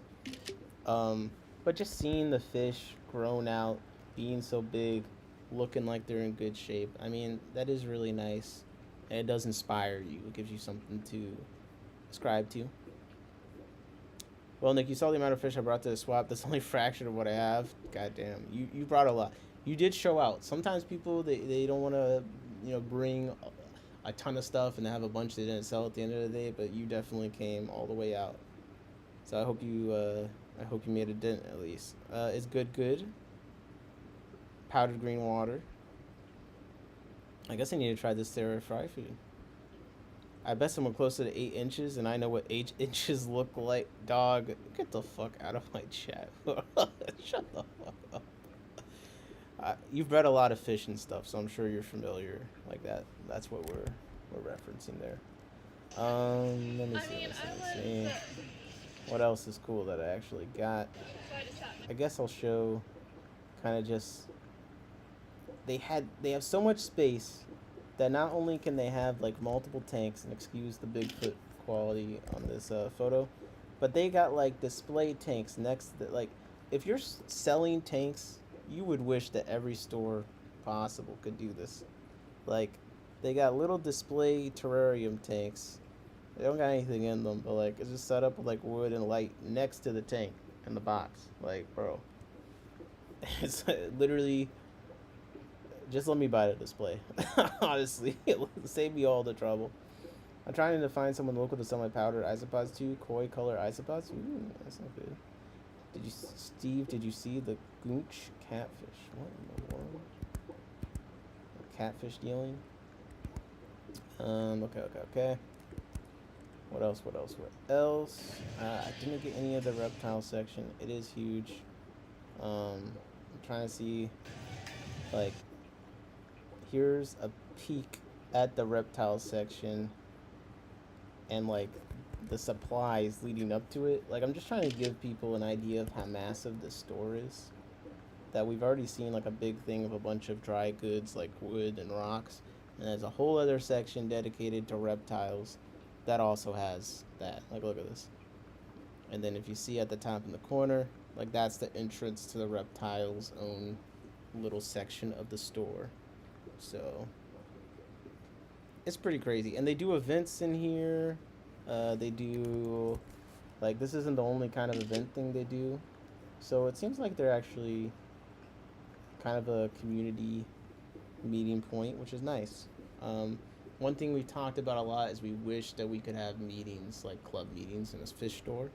But most of the ones around my area don't have enough damn space for a bunch of fish store nerds to crowd in, set up a table, swap, all that. I mean, you'd have to do it after hours or something for most of them to even try and make it work. And even then, like, the setup, like, even the bigger store, like House of Tropicals, like, it's all, like, narrow spaces. It would be really hard to navigate. But it would be nice to have a fish meeting in a fish store where you could look at fish, talk about them, walk around, and buy fish from the store even. Because sometimes they complain, like, the fish swaps take away from their business a little bit. But I bet if you had the fish meeting in the store, people would buy fish from your store. I do think that people would buy fish from your store. Where's local? Local for me is like the Baltimore, Maryland area. Central Florida. Okay. He was asking Bob Bravo what local was. So he's in Central Florida trying to sell those koi eye spots. So if you're in Central Florida, we got the fix. We got the supply. The table across from me, Fins Worldwide, had that catfish, I'm assuming. So let's see if I can take a look at some of the fish I got that I've been talking about. And overall, I guess where I've come to on my review for that pet place is, if you don't mind driving and you're within 2 hours and you like fish and you like reptiles, worth it. If you're in 1 hour, yeah, easy, go. It's worth it. Yeah, go ahead. If you're in the 3 hour range and you really just want to buy fish, maybe call ahead and see what they have in stock. But it is a really cool and unique store, and if you haven't been to a giant pet store before, I guess overall I'd say I was pretty impressed.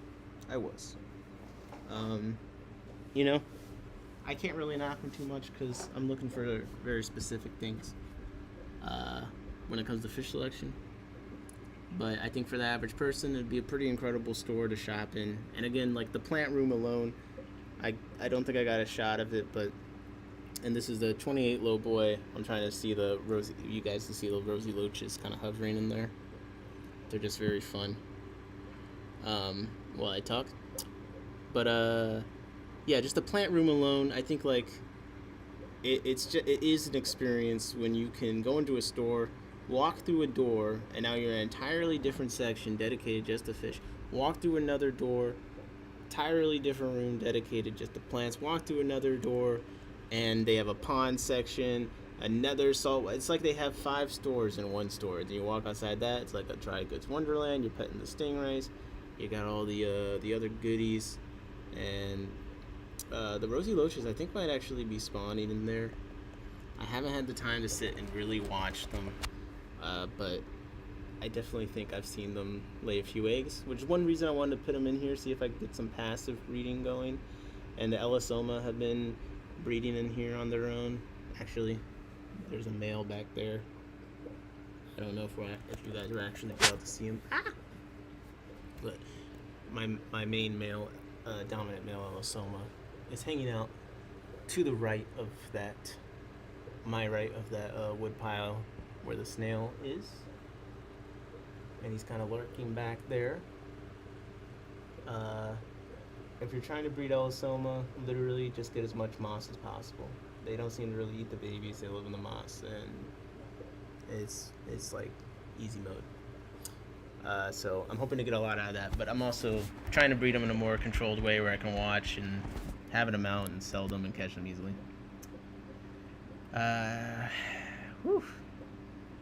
What are these catfish? I posted a decent shot of one of those female Drachenfelsii, such a pretty fish. Oh, hey. Very nice. $100. It took everything. Wow. It must be a good price of $100. You're like, I can't resist buying that. The plant room is legit. Yeah, the plant room is very cool at that pet place. And you gotta love a store supporting the local clubs too. You really do. So Hopefully one day I'll be a successful enough breeder and I can actually go support as a vendor and do all that. But I have a long way to go before I get to that point. And I really want to make some damn videos. I do like breeding fish. All right, let's look at the African barbs here.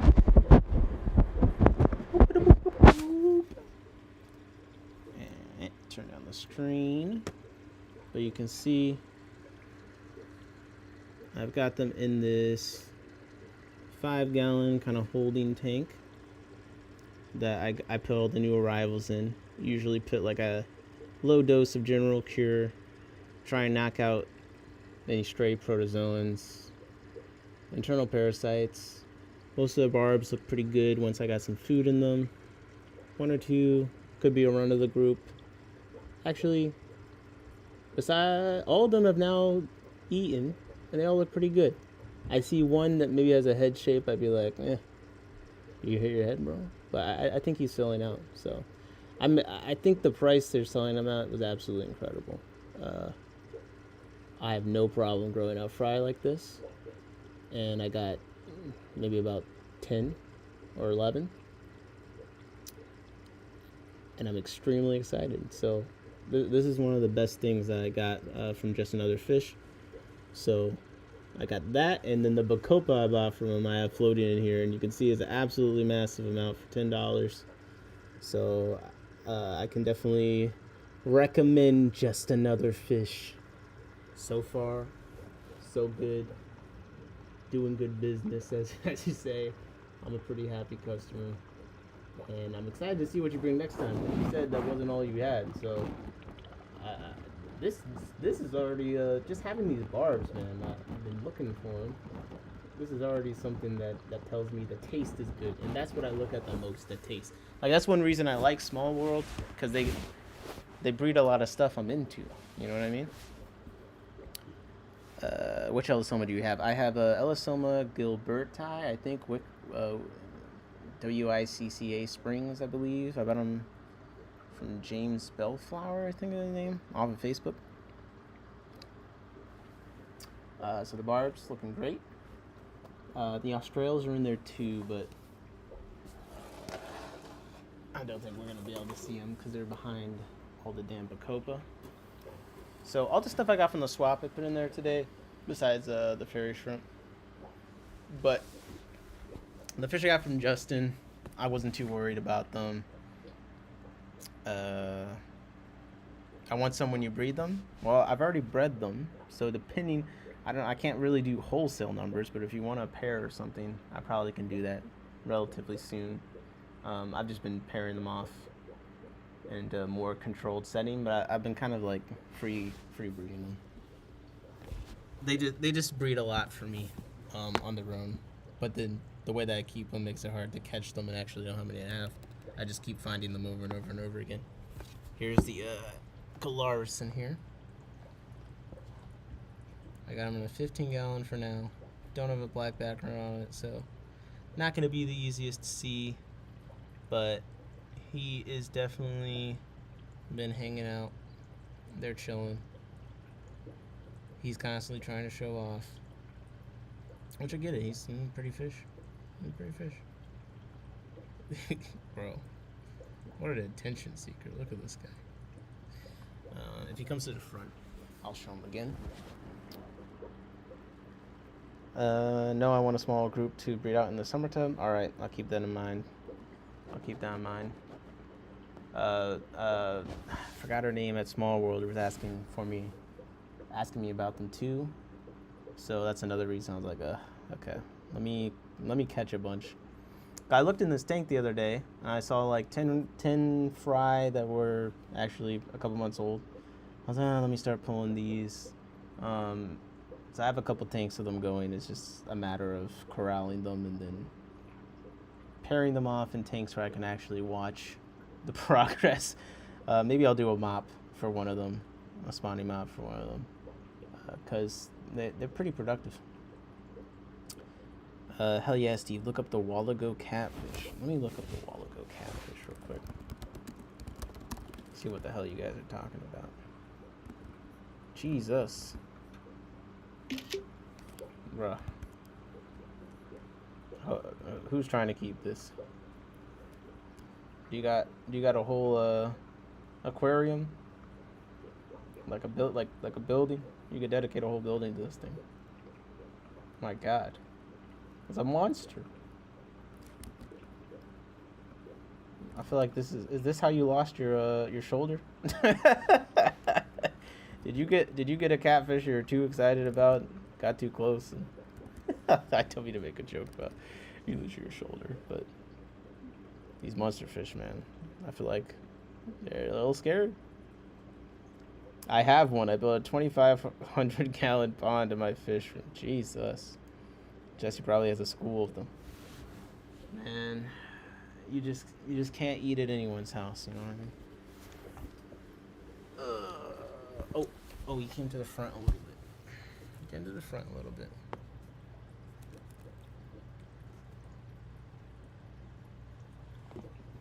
Yeah. Yeah, man. Let him know.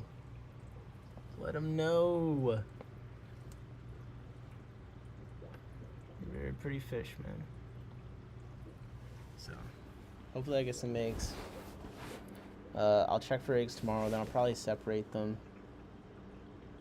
Somewhere around the female's anal vent. I don't know if that's just her egg tube, but she's just looking a little bit less enthusiastic than him. So, I rescued it from Pets Plus Natural in Quakertown years ago. Now that is a sentence. Pets Plus Natural. Let me see if I can show the fairy shrimp. I split them into a bunch of different tanks, like I said. But they are pretty big, so you might be able to see them. We'll see. I got some Pseudomagil luminatus. Yeah, you can see they're actually reacting to me moving around. So you might have seen that guy freaking out in there. And some of them are relatively big. You might see the luminatus frying there. There's a few. And yeah, fairy shrimp not happy to see me. But I have some footage.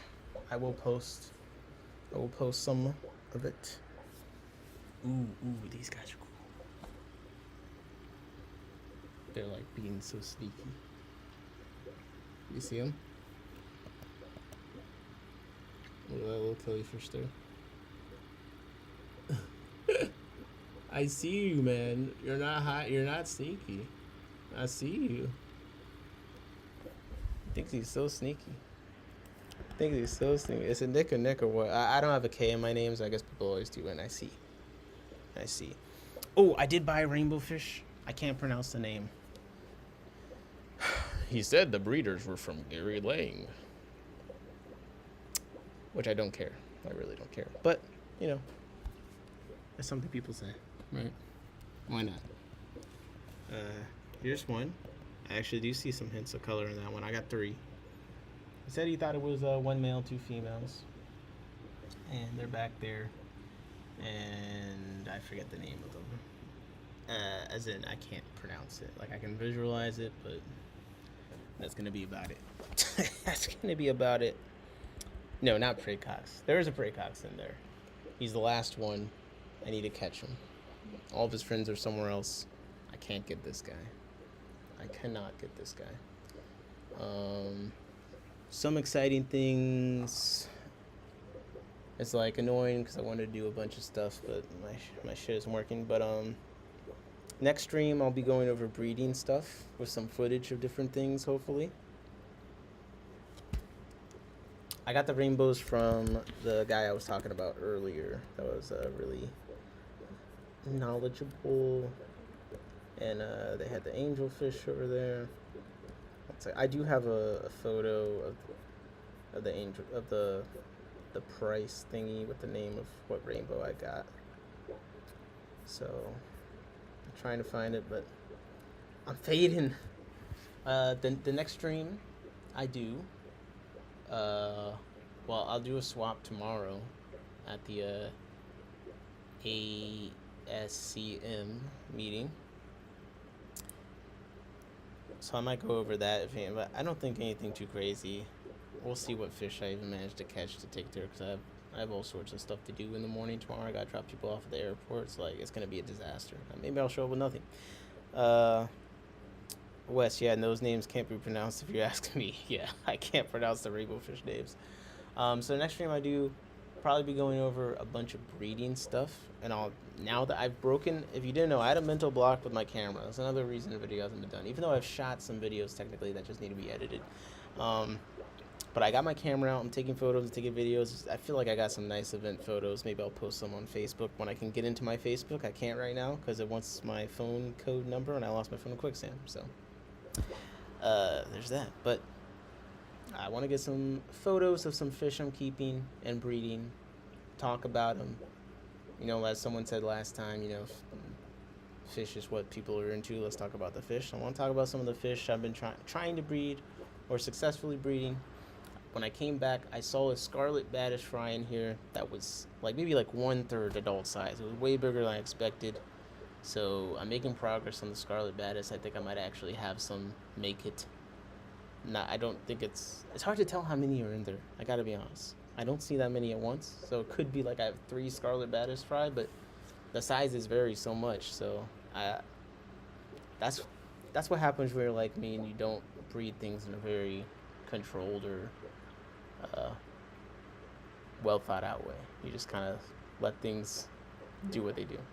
But yeah, I want to talk more about that with some nice photos of things breeding, different colors, sexual dimorphism, live food only, or you got them on prepared food. So I think they were eating some prepared foods, but that's a big shrimp bowl. Kind of what I've been doing is, man, she overfed this. I'm seeing moldy food on the bottom of this. God damn it, bro. No matter how many times you try and train someone about fish stuff, you just can't make them care enough to do it right. God damn. Okay. So I've been messing with,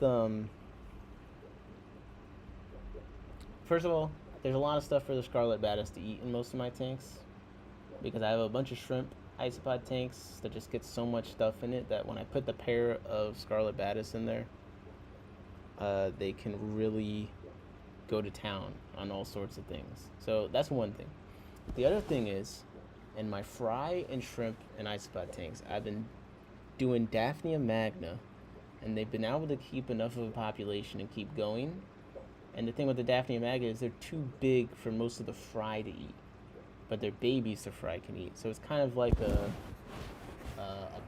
thing in there. And I found with the scarlet baddis, sometimes the Daphnia population has been able to keep up to where they couldn't eat them all the way. But Daphnia is one live food that I do microworms and vinegar eels and stuff like that. So yeah, I feed them a lot of live food. But I need to confirm. Some people told me they do eat prepared foods. I'm just trying to show you the Daphnia magna I have in here. Because I was gone and I came back, but the fry I saw its belly was full. So I don't know if it ate Daphnia. I don't know if it ate the prepared food that's molding on the bottom of this tank. Need more snails? Yeah. I mean, but there's a lot of food in there. I do have snails in there. I need to put more mystery snails. I'm kind of hoping the fairy shrimp can act the same way as what I just described. But yeah, scarlet baddis, pretty cool. I've got a bunch of Roloffy eggs I'm starting to collect. Now I got things set up. Here's the one male. And never mind, there he goes. He was right there. Oh, there's some of my adult barbs that I got out in there. The male just started kind of showing spawning colors. I think I'm gonna try and.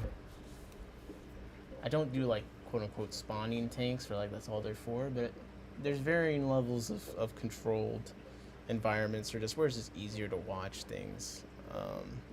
I collected a record of 13 panda cory eggs in one go the other day. My panda cory colony has been doing well, and I just really have been enjoying them. I have a green water tank, and it started to infect other tanks. All my tanks are starting to become green water tanks, so that's another reason it's a perfect time for me to get into Daphnia. and the fairy shrimp because I just got a bunch of tanks that turned green thanks to the power of magic feed. I'm still recovering. I'm still recovering from the 1 can of magic feed, bro. That shit went crazy. The Procatopus are doing very nicely. I've started having fry big enough to add back in again, which is very nice. Super pretty lamp-eye killifish. People, I said, and people unprompted, I didn't tell them to say it, definitely say they kind of have a rainbow fish appeal to them because they got that subtle beauty, luminescence thing going on, and they school and similar shape. I think that they're less aggressive eaters. Like, I'm just getting into rainbow fish, but a lot of the ones I have, they're like chase food down and stuff. These guys, they don't really eat off the ground that much. And they don't really bother anything. You can see some smaller ones. So I've finally, after a year of working on them, I'm finally making a good amount of them. Here's one of my tanks, and you can see that I actually have a bunch of fry of them, and it's going very well. I'm very excited. This is a fish I've been trying to get going crazy, and I have, and I did put some of the fairy shrimp back there as well. And their white tails really stand. I mean, they look cool in their own right. They really do. So I'm hoping the fairy shrimp don't all die. I am. All right. This has been good. A good catch up. A good overview. On another stream, I'll go over it more with more footage I have of the vendors and stuff. But basically, yeah, the swap, if you're around, it's definitely worth it. I think even up to 2 hours, it could be worth it if the stock list has a fish you're into. Just, you got to get there on time. A lot of the good stuff sells out quick. A lot of the well-priced stuff sells out quick. So I would not go to a swap like this late. I would get there for as soon as the doors open. My new lamp-eye killies are more slimmer than yours. Maybe they're younger. They could be a different... these are Procatopus similis. So if yours are like the Normani or something like that, they're going to be a lot smaller. But if they're the same species, it could be that they're younger. Jeff says, "What's up, Bob?" Jeff, you've been absent. But yeah, swaps are cool. I'm gonna hit the hay, get some rest. I've got a lot to do tomorrow. Yeah, Normani is a different species, so they're a bit smaller. These are bigger. Thank you guys for joining me. Shout out to Aquarium Club of Lancaster. It was a great swap, great event, lots of good fish. All the vendors did a great job. Very good vendors. I wish I got things to work. We could go through more pictures and talk more about the fish and the prices, whatever. But yeah, really good vendors. I just wish I got there on time so I could have gotten more of the stuff that I wanted. Good meeting you today, Nick. Thanks for the live. No, great meeting you today, Jesse.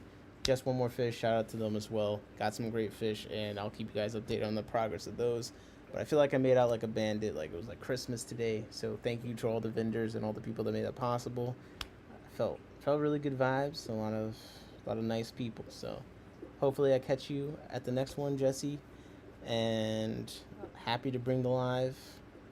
Gonna try and keep making these bring as much value to people as possible. So next time I think it'll be going over fish that I'm breeding and talking about breeding them, and then any kind of like news items or something like that. Of course, if it comes up, I can go over that.